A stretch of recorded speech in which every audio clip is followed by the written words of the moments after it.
और खजाने से इन्हें एक एक अजरफी व एक एक वस्त्र लेकर राज दरबार से रुखसत कर दो।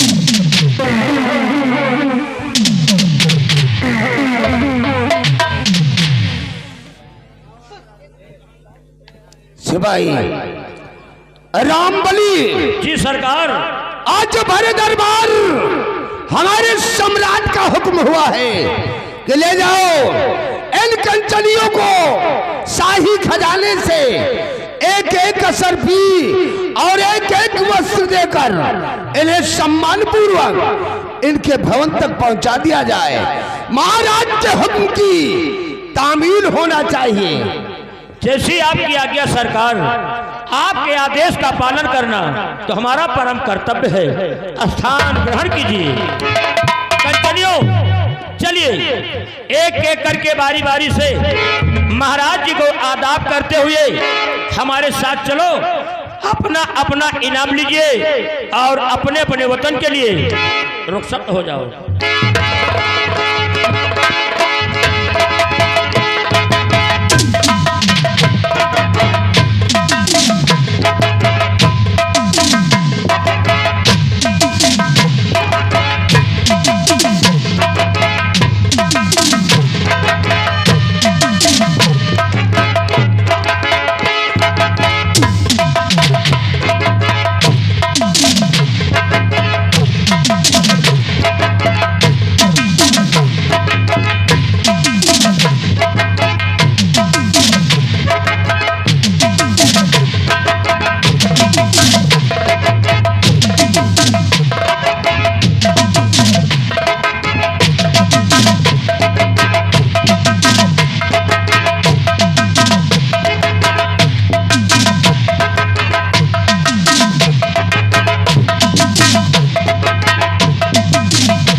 बलराज सिंह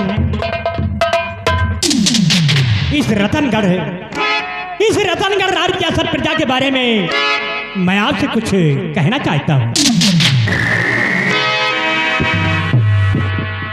दानवीर सम्राट अपनी सेनाचीज गुलाम राजमंत्री ठाकुर बलराज सिंह से आप क्या कहना चाहते हैं राजन?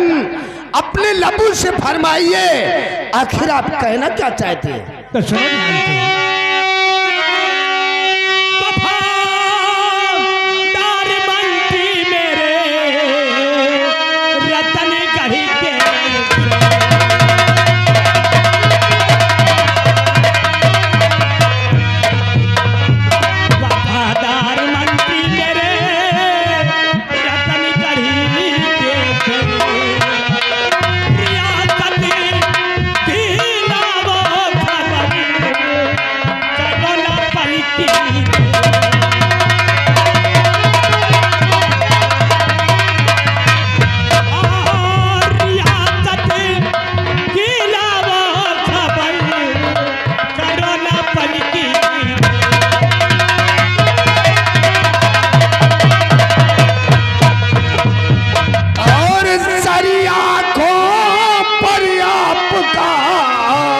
हुक्म मेरे महाराज।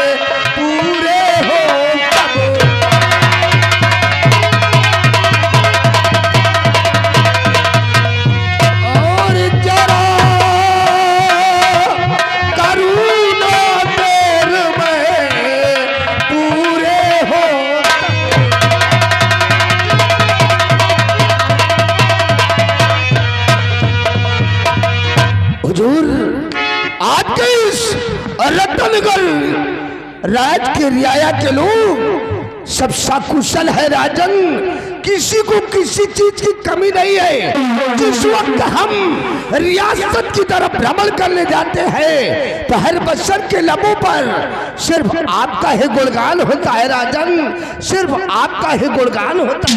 शाबाश मेरे वफादार मंत्री बलराज सिंह, तुमसे यही उम्मीद है। सेनापति सत्यजीत सिंह, मैं आपसे कुछ कहना चाहता हूँ।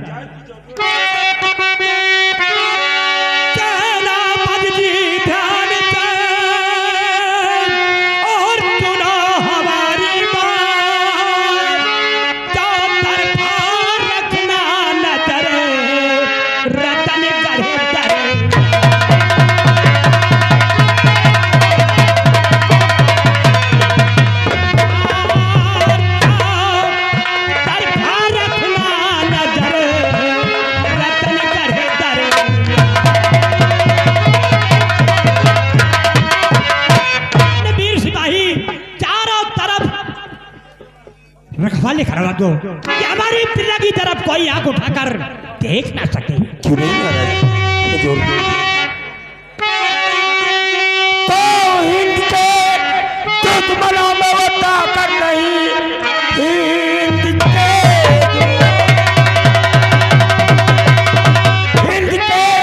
दुश्मनों में वो ताकत नहीं। सीमा सरहद पर दखल के लिए रक्षा के नाते और हर घड़ी सर पे बांधे तबन तब पटकते।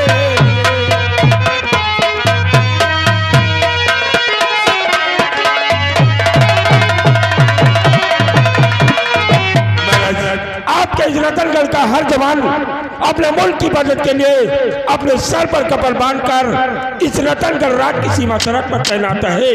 और जब तक आपके इस रतनगढ़ राज्य में आपका वफादार खादिम ये सेनापति सत्यजीत सिंह कायम है, आप सीमा सरहद की बिल्कुल चिंता छोड़ दीजिए महाराज। शाबाश मेरे वफादार सेनापति सत्यजीत सिंह, तुम जैसा वीर जवान हमारे राज्य में कायम है तो हमें चिंता करने की क्या आवश्यकता है।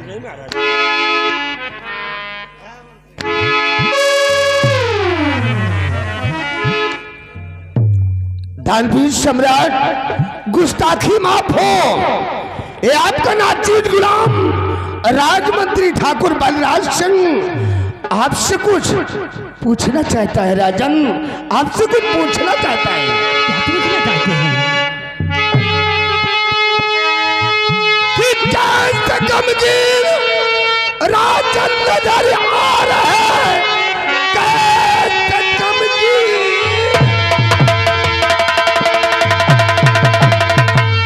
कि कैसे गमगीन राजन नजर आ रहे हैं।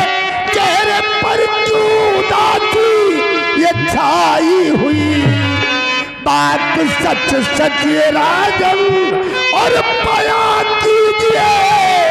चेहरे पर क्यों उदासी ये छाई।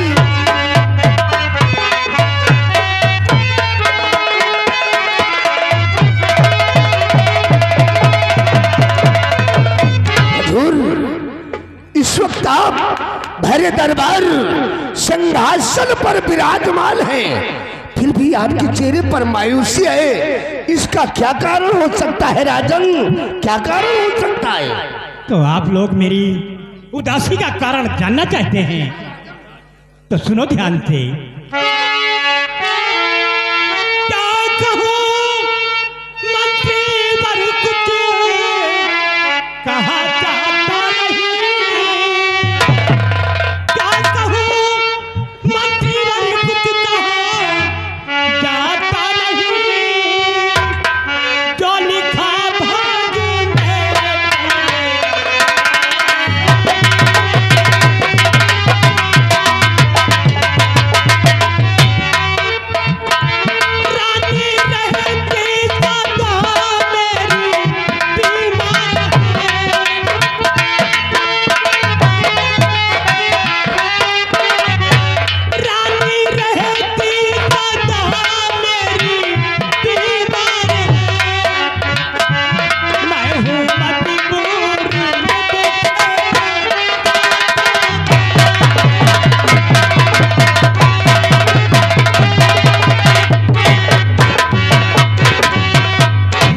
जानते हैं कि महारानी की तबीयत हमेशा खराब रहती है।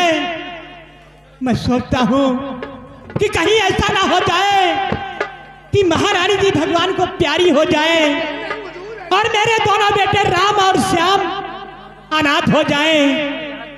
बस इसी के लिए हमें चिंता हमेशा बनी रहती है। हुजूर, होनी प्रबल होती है राजन, होनी के आगे किसी का जोर नहीं चलता राजन, किसी का जोर नहीं चलता। होता वही है जो ऊपर वाले को मंजूर होता है राजन, जो ऊपर वाले को मंजूर होता है। खुदा ने चाहा तो राजमाता बहुत जल्द ठीक हो जाएगी राजन, बहुत जल्द ठीक हो जाएगी। महाराज की बलराज ठीक कह रहे हैं। भोलेनाथ क्या कर कृपा होगी तो राजमाता अवश्य जल्दी ठीक हो जाएंगी। और भोलेनाथ इतना निर्दयी नहीं हो सकता कि नन्ही सी जान कुंवर और श्याम के ऊपर से माँ का आंचल हटा नहीं। महाराज हाँ सेनापति सत्यजीत सिंह, अब तो भरोसा भगवान का ही है। नहीं महाराज,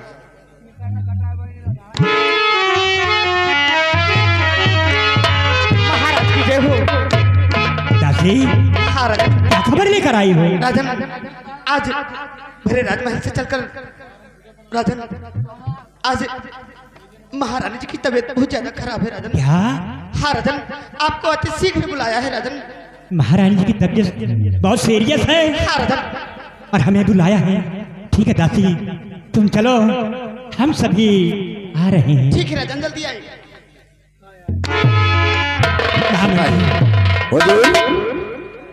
सुना नहीं? सुना भी नहीं? दासी क्या कही? महारानी की तबीयत बहुत सीरियस है। जी हाँ हुजूर, हम लोगों ने भी सुना। सिपाही रामबली, शाही दरबार का वक्त खत्म हो गया है। शाही दरबार का मेन गेट बंद कर दो और चलो हम सब लोग राजमाता के शयन कक्ष की तरफ चलते हैं।